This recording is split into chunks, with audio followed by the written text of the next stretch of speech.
Peddapalli municipal ఎన్నికలలో Congress party 29వ ward అభ్యర్థి ఇల్లందుల రజనీ కృష్ణమూర్తి వార్డులో భారీ ర్యాలీ నిర్వహించి గడప గడపకు తిరుగుతూ జోరుగా ప్రచారం నిర్వహించారు. ఈ సందర్భంగా రజనీ కృష్ణమూర్తి మాట్లాడుతూ వార్డు ప్రజలు ఆదరించి నన్ను కౌన్సిలర్ గా 2 సార్లు గెలిపించారని, వార్డును ఎంతో అభివృద్ధి చేశానని, ఎంతో మందికి నిరుద్యోగులకు ఉపాధి కల్పించానని, మమ్మల్ని గెలిపిస్తే ఎమ్మెల్యే విజయరమణారావు సహకారంతో అభివృద్ధి చేస్తానని, చేయి గుర్తుపై ఓటు వేసి భారీ మెజారిటీతో గెలిపించాలని వార్డు ప్రజలను కోరారు. ఈ కార్యక్రమంలో కాంగ్రెస్ పార్టీ నాయకులు, కార్యకర్తలు, వార్డు ప్రజలు తదితరులు పాల్గొన్నారు.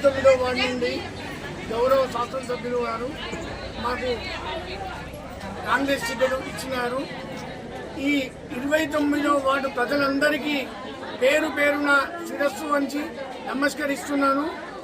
ఇంతకుముందు 2 సార్లు 29వ వార్డు నుంచి మేము చేసినాము.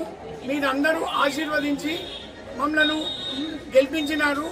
ఇది ఈసారి మహిళా రిజర్వేషన్ అయిన కారణంగా మా సతీమణి ఇల్లందుల రజనీ గారు ఈ వార్డు నుంచి పోటీ చేస్తున్నారు. హస్తం గుర్తుపై ఓటు వేసి రేపు జరగబోయే ఎన్నికల్లో ఈ మన పెద్దపల్లిలోని 36 వార్డులలో అత్యధిక మెజార్టీతో 29వ వార్డు నుంచి మమ్మల్ని ఆశీర్వదించి గెలిపించి మన విజయన్న గారికి మన 29వ వార్డు గిఫ్ట్గా మీరందరూ ఇవ్వాలని ప్రతి ఒక్కరికి పాదాభివందనం చేస్తున్నాను.